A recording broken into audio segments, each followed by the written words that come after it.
जय हिंद साथियों, एक बार फिर द गौरतलब आपके लिए लेकर आया है दिनेश चौहान जी का इंटरव्यू क्यों? क्योंकि कल सरकार ने ये घोषणा की है कि वे नोटिफिकेशन जल्द जारी करेंगी और आंदोलन की मांगों को पूरा करेंगी। इंटरव्यू क्यों? आंदोलन किस चरण में पहुंचा है, आगे की प्रक्रिया क्या है? इंटरव्यू क्यों? इसलिए भी साथियों क्योंकि दिनेश चौहान जी की राजनीतिक संभावनाओं पर कई सवाल उठ रहे हैं, उनसे भी इस बारे में जानने की कोशिश करेंगे। सर, तो सबसे पहले आपका बहुत बहुत स्वागत है द गौरतलब में एक बार फिर। धन्यवाद आपका कि आप दोबारा हमें मौका दिए इस बारे के लिए। जी। दिनेश चौहान जी, सबसे पहले तो मैं ये सवाल पूछना चाहूँगा कि आपने जो दिन रात मेहनत की उसका आपके स्वास्थ्य पर क्या असर पड़ा? क्योंकि सूचना मिली हमें उड़ती उड़ती कि आपके स्वास्थ्य थोड़ा सा गंभीर है।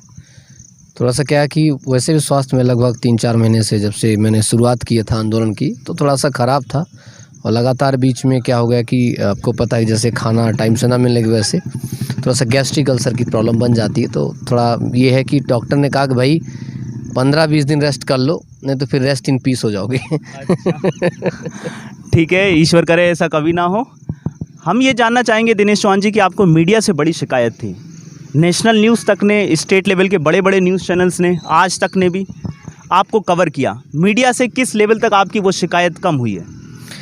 मीडिया पर शिकायत अभी भी बनी हुई है, बरकरार है, क्योंकि जिस प्रकार की चीज़ें दिखानी चाहिए, जिस स्तर पर चीज़ें दिखाई जाती हैं, जैसे आप देखेंगे कि डिबेट कराई जाती है जी। मीडिया का मतलब होता है कि आप सरकार के नुमाइंदों को बुलाइए, आप वो रियल बेरोज़गार को बुलाइए, जो वास्तविक में बेरोज़गार है, जो समस्या से ग्रसित है, उनके नुमाइंदों को बुलाइए, मुझे बुलाइए, अवधेश सर को बुलाइए, किसी को बुलाइए, और फिर डाटा के साथ बात हो, तब चीज़ें मज़ा आती हैं। अभी तो ये कि ठीक है, हाँ, इन्होंने कहीं ना कहीं चाहे मजबूर में इसको कवर किया, या कि फिर उनको भी लगता है कि वाकई में काम अच्छा कर रहे हैं, या कि फिर बेरोज़गार युवाओं ने भी कभी अपनी मांग इस प्रकार से रखी नहीं कि मीडिया उनको कवर करे, क्योंकि मीडिया को भी चाहिए टीआरपी। मीडिया वो दिखाता है जो पब्लिक चाहती है, समझ रहे हैं आप। और आज आवश्यकता है, पब्लिक चाह रही है कि बच्चे अगर बेरोज़गार अगर अपना आंदोलन कर रहे हैं तो आप उनको दिखाएं, तो शायद उनको भी लग रहा है दिखाने का। तो फिर भी मुझे खुशी इस बात की है, something is better than nothing. तो बहुत बढ़िया कहावत कही आपने। मैं ये पूछना चाहूँगा आपसे कि आपके जीवन के 3 चरण मुख्य रूप से रहे हैं: छात्र, शिक्षक और युवा बेरोजगार आंदोलनों के नेता। इन 3 में से कौन सा आपके लिए चुनौतीपूर्ण और मज़ेदार रहा है, रोचक रहा है? ये जो प्रश्न है बहुत आपका गंभीर प्रश्न है और बहुत सरल भी है।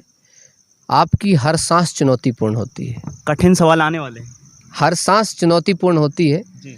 जब आप पैदा होते हैं तो चुनौतीपूर्ण से निकलते हैं, सबसे बड़े चुनौतीपूर्ण होता है कि जिंदा बचेंगे कि नहीं। उसके बाद चीज़ें आसान होने लगती हैं, जब आप चीज़ों को समझने लगते हैं तो और आसान होने लगती हैं। तो किसी भी पल को ये नहीं कह सकता कि कौन से ज़्यादा चुनौतीपूर्ण थे। आज भी चुनौतीपूर्ण है, कल भी चुनौतीपूर्ण थे और हमेशा चुनौतीपूर्ण रहे हैं। और सबसे महत्वपूर्ण बता दूं आपको, जब भी आप कोई अच्छा काम करने चलते हैं तो सबसे ज़्यादा चुनौतीपूर्ण होता है। जब मैं आज पुलिस भर्ती के लिए और अन्य भर्तियों के लिए जब हमने शुरुआत की तो सबसे बड़ा चुनौतीपूर्ण ये रहा शुरुआती दौर पे कि ये क्या कर रहा है। ये शायद हो सकता है प्रमोशंस के लिए, यूट्यूब चैनल के प्रमोशंस के लिए कर रहा है, लेकिन धीरे धीरे चीज़ें करके लोग जुड़ते गए कि नहीं यार, ये वही दर्द कह रहा है जो दर्द हमारा है ना। जब वो चीज़ें फलीभूत होने लगी तो आपस में ही जो हमारे जो कुछ साथी लोग थे वो दरकिनार होने लगे, मेरी कुछ बातों से सहमत नहीं थे। जैसे मैंने कुछ बच्चों से कहा, कुछ बच्चों ने मुझसे आग्रह किया कि सर अगर हम चुनाव लड़ना चाहते हैं, मैंने कहा बिल्कुल ज़रूर है आपको लड़ना चुनाव, क्योंकि लड़ना चाहिए। आपको ही पता है कि राजनीतिक स्वतंत्रता हमारे मूल अधिकार के तहत मिला हुआ है, तो बिल्कुल में लड़िए, क्या दिक्कत इसमें। आपको विधानसभा क्या, मैं तो कहता हूँ पार्लियामेंट में जाइए। आप देखेंगे बहुत सारी ऐसी बहुत हस्तियाँ पहुँच रही, बहुत सारी यूथ पहुँच रहा है वहाँ दे करके। तो यहाँ से एक बड़ा चुनौतीपूर्ण हुआ, क्योंकि लोगों के अंदर ये डालना कि राजनीति अच्छी होती है वो बहुत चुनौतीपूर्ण होती है, क्योंकि लोग इसको बहुत गलत समझते हैं। मुश्किल काम है, षड्यंत्रों का खेल मानते हैं। नहीं, षड्यंत्रों का खेल इसलिए मानते हैं क्योंकि इन्होंने हमेशा सेफ जोन खेला है, जहाँ खुद सेफ नहीं है। सही बात। आप सोच लीजिए, आप पंखे के नीचे सोते हैं, आप खुद को सेफ समझते हैं, आप दूसरे के बदौलत सेफ समझ रहे हैं। हो सकता है कि एक स्क्रू ढीला हो, मैकेनिक स्क्रू ढीला करके चला गया और टूट जाएगा तो क्या करेंगे आप, है ना। तो उससे तो कम ही है खतरा राजनीति में। बिल्कुल सही। सबसे ज़्यादा खतरा तो आपको घर में, भूकंप आ जाएगा मर जाओगे आप। तो ये चीज़ें हैं कि आप समझ नहीं पाते, चुनौती को प्रेफरेंस नहीं दे पाते हैं। चुनौती है क्या? एक नशा है जो अपने दिमाग में रहता है कि ये मेरा कंफर्ट जोन है, आप उस कंफर्ट जोन में रहते हैं और आपको लगता है आप खुश हैं, आप खुश नहीं हैं। दिनेश चौहान जी, मैं ये जानना चाहूँगा कि ये जो सीएम साहब की आश्वासन है, घोषणा है, क्या, और ये आप भी जानते हैं कि नोटिफिकेशन में अभी तब्दील नहीं हुआ है और आने वाले समय में आचार संहिता लग भी सकती है, नहीं भी लग सकती है, पता नहीं, खुदा जाने। मैं आपसे ये पूछना चाहूँगा, क्या आपके आंदोलन का मकसद सिर्फ आश्वासन प्राप्त करना था या नतीजे प्राप्त करना था? क्योंकि बड़ी उम्मीद है आपको भीड़ से। देखिए, मैं तब भी था और अब भी है कि आपको नोटिफिकेशन देना होगा। हम तब भरोसा करते जब आप नोटिफिकेशन, तो घोषणाएं बहुत होती रही हैं। ये मैं 1 साल के अंदर ही मैंने 2-2 घोषणाएं, 2-2 सरकार बदलती देखी है, दोनों सरकार हमने आंदोलन किए हैं। दूसरी चीज़, आप भर्तियां देते हैं कि 3200, 3300, 3800, ये कोई भर्ती है क्या? आपसे हम लगातार डिमांड करें, भाई 15,000 कांस्टेबल की भर्ती दीजिए, 1500 सब इंस्पेक्टर की भर्ती दीजिए, शिक्षक भर्ती में पद वृद्धि कीजिए, आप जूनियर सेल्समैन की भर्ती उनको दीजिए, वो बेचारे बहुत परेशान हैं जूनियर सेल्स वाले। इसके अलावा आप देखेंगे बहुत सारे ऐसे विभाग हैं, चाहे जेल का हो, चाहे आप देखें सबसे बड़ा इम्पोर्टेंट आप देखेंगे शिक्षकों की कमी तो बहुत ज़्यादा है, मतभेद जूझ रहा है। सही बात। और एक और अभी मुद्दा हमारा एक बहुत बड़ा ज्वलंत मुद्दा है, अभी उठेगा आगे चल के। वो मुद्दा ये है, अभी आपको पता है इनकी जो वेतन देने की प्रणाली है ग्रुप सी और ग्रुप डी में, वो है पहले बरस 70%, फिर 80%, फिर 90%, फिर 100%। विधायक की सैलरी 2,10,000, इन बेचारे की सैलरी 12,000। मतलब ये विधायक जाकर के सोएं भी, कुछ भी करें, कोई दिक्कत नहीं, उनको सैलरी मिलनी है। एक दिन का विधायक बनेगा तब भी उनको 80,000 रुपये मिलना है हर मंथली। और उस बेचारा कांस्टेबल जो दिन रात ड्यूटी करेगा उसको मिलेगा 12,000 और कहेंगे देशभक्ति, जनसेवा, ईमानदारी से करना। अब बेचारा 100 रुपये अगर कहीं से ले लेगा तो दिक्कत, उसके ऊपर ये चलान वो चलान। अरे यार क्या है ये? ठीक है, ये जो चीज़ें हैं ना, इनसे हमारी लड़ाई है। अभी आंदोलन तो भी शुरुआत हुआ है, किसी ने कहा कि आंदोलन खत्म। अरे कैसी बात करते हैं साहब, हम तो थोड़ा सा भी ये दिए हैं कि सरकार को भी थोड़ा सोचने का समय दिए, सोच लो, क्योंकि दिनेश चौहान जब तक जिंदा है तो आंदोलन चलता रहेगा, इतना तो तय मान लीजिए आप। एक आंदोलन होता है, दूसरा उसके उद्देश्य, इस बीच कई चरण आते हैं। आपको क्या लगता है आंदोलन के ऑब्जेक्टिव अचीव करने में अभी आपका आंदोलन किस चरण पर है? हमारा आंदोलन अभी तो प्राथमिक चरण पर ही है, क्योंकि जिस प्रकार का आंदोलन मैं चाहता हूँ उस प्रकार आंदोलन हो ही नहीं रहा है। क्योंकि इसमें वजहें क्या हैं? क्या वजह ये है कि अभी बच्चा निकलता ही नहीं है। जैसे मेरी बात हुई, जैसे मंत्री से मेरी बात हुई, तो वहाँ पर कुछ लोगों, मंत्री जी के कुछ खास लोग थे, उनसे वो मुझसे पूछे कि आपके कितने लोग आए थे उस पे आंदोलन पे? मतलब लगभग आए थे 5 से 8 हज़ार। तो बोले ठीक है, 5 से 8 अगर आए थे तो फिर ये 4,000 भर्ती तो पर्याप्त उनके लिए। मेरे भी दिमाग में सही गया बिल्कुल। बोले भाई आप तो कहते हो कि 10 लाख युवा तैयारी कर रहा है, कहाँ गया 10 लाख युवा? फिर मुझे भी दिमाग में आया कि वाकई में ये जो 7 से 8 हज़ार लोग आए थे उनके लिए 4,000 भर्ती पर्याप्त है। बाकी तो बस सोना बाबू गोचो गुचो में खेल रहे हैं, उनको क्या दिक्कत, उनको इस बात से फुर्सत नहीं है। तो जब फुर्सत नहीं तो घुसे रहो घर में। दिनेश चौहान को थोड़ी पड़ी है भाई, दिनेश चौहान को उसकी पड़ी है। भगवान भी उसकी सहायता करता है जो अपनी सहायता लिए खुद तैयार होता है। अब तुम घर में घुसो और घर में घुस के सोचो यस हल्ला बोल हल्ला बोल। अरे हल्ला बोल ऐसा होता है? हल्ला बोल, अरे बाहर निकलना, बाहर निकल तब पता चलेगा कि उस चीज़ की वैल्यू क्या होती है, तब सरकार को पता चलेगा। सिर्फ कमेंट बॉक्स में भागीदारी नहीं? हाँ, कमेंट बॉक्स में भागीदारी चाहिए उनको तो ये बात ये है, सच्चाई ये होती है, भगत सिंह सामने वाले घर में पैदा हो, मेरे घर में ना पैदा हो। दिनेश चौहान के अंदर भगत सिंह पैदा हो, दिनेश चौहान सूली पे चढ़ जाए और चीज़ें, और हम एक कमेंट कर दें यस सर हम आपके साथ हैं, बेटा आ जाओ घर, सर आज ना थोड़ा सा पेट खराब है। तो उस उद्देश्य से देखा जाए तो भर्ती पर्याप्त है। जितने लोग आंदोलन करने आए थे उनके लिए भर्ती पर्याप्त है। बाकी जो घर में बैठे हैं उनके बारे में क्या जानूँ कौन है? मुझे भी कैसे पता चले कि घर में कितने बैठे हैं? और आपको भी अच्छे से पता है कि आज आंदोलन तब तक सफल नहीं होते जब तक जन भागीदारी उसमें नहीं होती है। और इसमें भी जन भागीदारी नहीं है, तो जब जन भागीदारी नहीं है तो मैं कैसे समझूँ कौन सा चरण लूँ? कोई चरण नहीं दे सकता आंदोलन का मैं। लोगों को लगता है कि आंदोलन होगा, बहुत बड़ा आंदोलन होगा। मैं समझता हूँ कि आंदोलन तब होते हैं जब जन भागीदारी उसमें बढ़ती है। अभी किसान आंदोलन शुरू हुआ है, आप देखिए बड़े बड़े हाईवे जाम हो गए, बात सुन रहे हैं? तो हमसे ज़्यादा होशियार, एक पढ़ा लिखा से ज़्यादा होशियार कौन है? अनपढ़ किसान। किसान भी अब पढ़े लिखे हो गए हैं, लेकिन पढ़े लिखे किसान कभी आंदोलन नहीं करते हैं, आंदोलन का नेतृत्व करते हैं। बाकी जो लाठी डंडा खाते हैं कौन खाते हैं? आपको पता हो, मजदूर जो किसान है। तो हमसे ज़्यादा अच्छे तो वो हैं कि जो करना है देख लेना, लाठी डंडे जो चलाना है, गोली चला दो, तोप चला दो, कोई दिक्कत नहीं, हम अपना अधिकार लेके रहेंगे। तो वो बहुत बड़ी चीज़ होती है। अब ये युवा में नहीं है। और इसकी वजह से सरकार इनको फुटबॉल की तरह खेलती रहती है और आगे भी खेलती रहेगी इनके साथ, अगर अभी भी नहीं उठे तो। अच्छा, एक बात ये है कि आपने कहा कि मेरी बात हुई और टाइम देना उचित समझा मैंने गवर्नमेंट को, कितना टाइम बता दीजिए। टाइम देने उचित का मतलब जब तक मैं स्वस्थ नहीं हो जाता। अच्छा। दूसरी बात ये कि दिनेश चौहान आंदोलन का चेहरा है, भीड़ पर, सड़क पर भीड़ इकट्ठी होती है तो दिनेश चौहान के नाम से। अब अगर आप नहीं रहेंगे तो आंदोलन का नेतृत्व कौन करेगा, किसे सौंपेंगे ये जिम्मेदारी, कौन ऐसा है जो आपके चेहरे की जगह ले सकता है? देखिए, मैं एक स्पष्ट कहना चाहता हूँ, दिनेश चौहान कुछ भी नहीं है। आपके अंदर की ऊर्जा, आपके अंदर ऐसा कोई भी स्टूडेंट नहीं है, कोई भी युवा युवती नहीं है, अगर वो वाकई में तैयारी करता है जिसके अंदर गुस्सा ना आए। बस वो सोचता है कि सामने वाला जब आएगा तो मैं भी चलूँगा। तो यह दिनेश चौहान कुछ भी नहीं है। आप में से कोई भी युवा युवती अगर उसको ये लगता है कि आज मुझे आवश्यकता है अपने अधिकार के लिए और मुझसे मेरे साथ गलत हो रहा है, वो तुरंत खड़ा हो सकता है, और खड़ा हो सकता है, उसका सब लोग सपोर्ट करेंगे। अभी 1 साल 2 साल पहले दिनेश चौहान नहीं था, दिनेश चौहान नहीं, तब भी तो बहुत सारे लोग काम कर रहे थे, अब भी बहुत सारे लोग काम करेंगे। यहाँ तक कि अभी आंदोलन जब हो रहे थे तो मैं हूँ, अवधेश भदौरिया सर हैं, ये तो हम लोग अभी शुरुआत कर दिए तो ठीक है। बाकी लोगों ने कहा कि भाई हम भी आंदोलन कर रहे हैं, तो हमने एक और समय दिया उन सब लोगों के लिए भी जिनको इस बात का दुख होता है कि भाई दिनेश सर का, अवधेश भदौरिया सर का, इन दोनों का नाम होता है सबसे ज़्यादा। ऐसे कई लोग हैं, बहुत सारे लोग हैं, बहुत जिन्हें आप मिर्ची गैंग बुलाते हैं। मैं नहीं बुलाता मैं नहीं बुलाता, बच्चे अक्सर उनको मिर्ची गैंग कहते हैं। तो अब उनके पास पूरा वक्त है कि भाई जब तक दिनेश चौहान, अवधेश भदौरिया, बाकी उनकी टीम जब तक शांत है, तब तक ये चाहें तो पूरे के पूरे प्रदेश को अपने पक्ष में ले सकते हैं।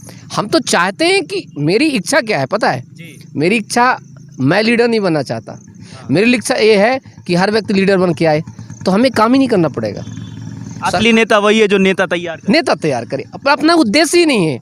मैं तो चाहता हूं कि मेरे ही जैसी चीज़ें, थिंकिंग अगर सबके अंदर आ जाए तो सरकार की नींद तो खराब हो जाएगी, वैसे ही 5 मिनट के अंदर खराब हो जाए। आपको ही पता ही बात, जिस दिन आपके अंदर क्षमता आ गई कि चाहे डीएम, एसपी, कलेक्टर किसी भी सामने अपनी बात रखेंगे, सीएम के सामने बात रखेंगे, गृह मंत्री से अपनी बात रखेंगे, तो सिंपल।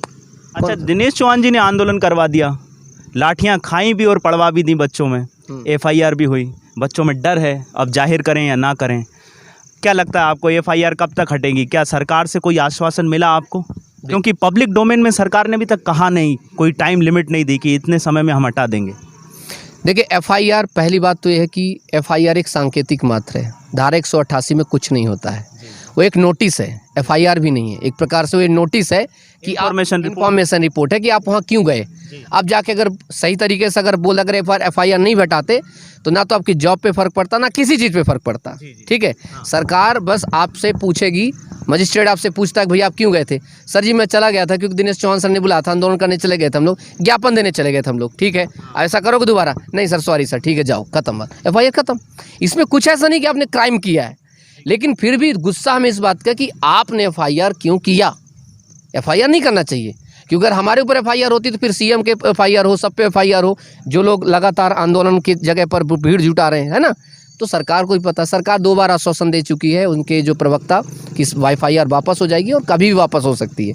हम अभी जो विश्वास सारंग जी से मिले थे तो उन्होंने भी युवाओं की बात को सुनी, उन्होंने लिखा है कि 44 लोगों के FIR वापस हो। कैबिनेट मंत्री लिखता तो उसकी बात में वजन होता है, और आपने देखा भी उस दिन उन्होंने लिखा तो कल उसका रिजल्ट भी सामने आपके सामने था।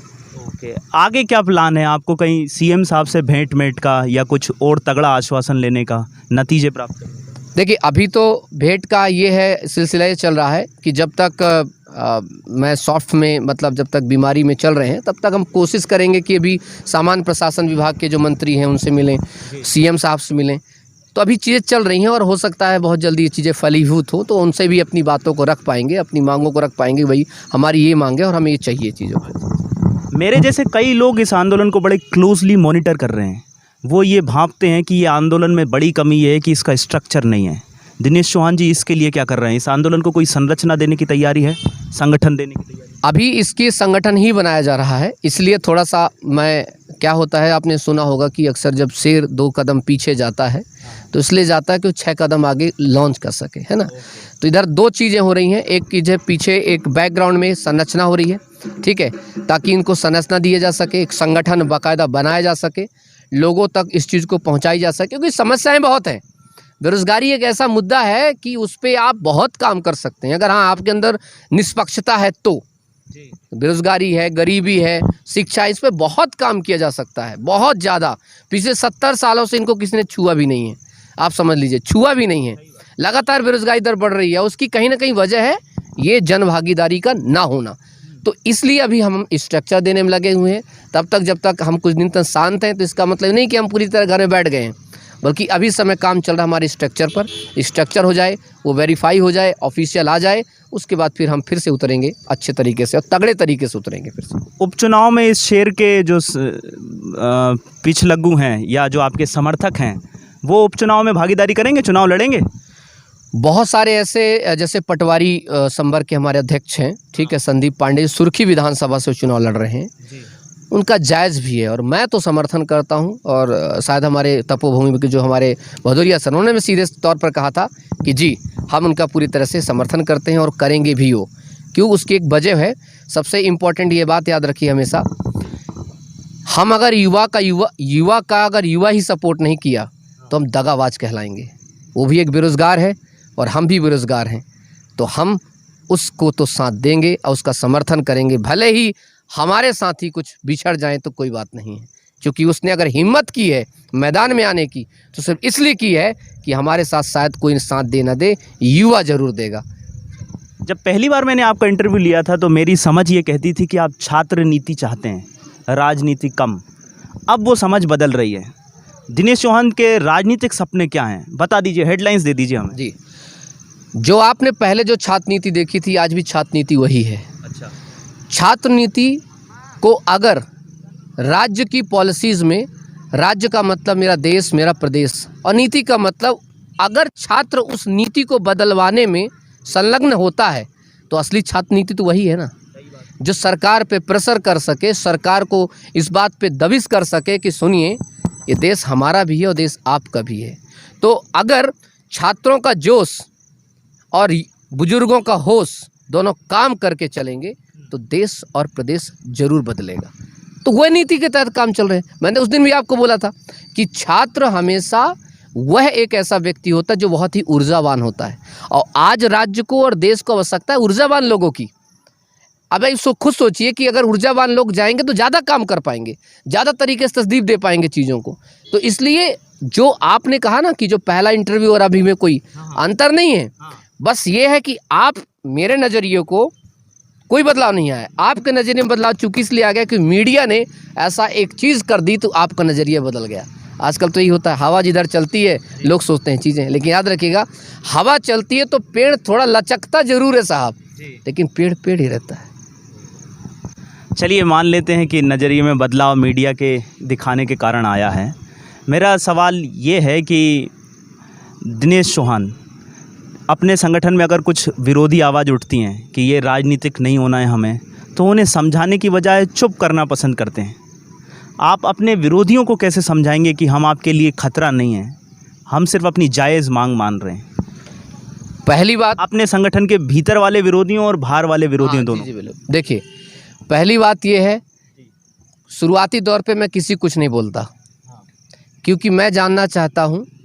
एक मेरी अक्सर एक बात होती है, मुझे तो देखना है मेरे सब्र की इंतहा कहाँ तक है, तू सितम कर तेरी ताकत जहाँ तक है, क्या कहने, और वफा की उम्मीद जिन्हें होगी उन्हें होगी, मुझे तो देखना है मेरे यार तू बेवफा कहाँ तक है। क्या बात है, वाह। तो सबसे पहले मुझे ये देखना होता है कि विरोधी है कौन, उनकी सोच कहाँ तक जा रही है। सही बात। क्योंकि याद रखिए, पहले आप शांत होकर सुनिए लोगों को, उनको जज करिए, फिर आप समझ सकते हैं कि उसका एक्चुअली गहराई कितनी है।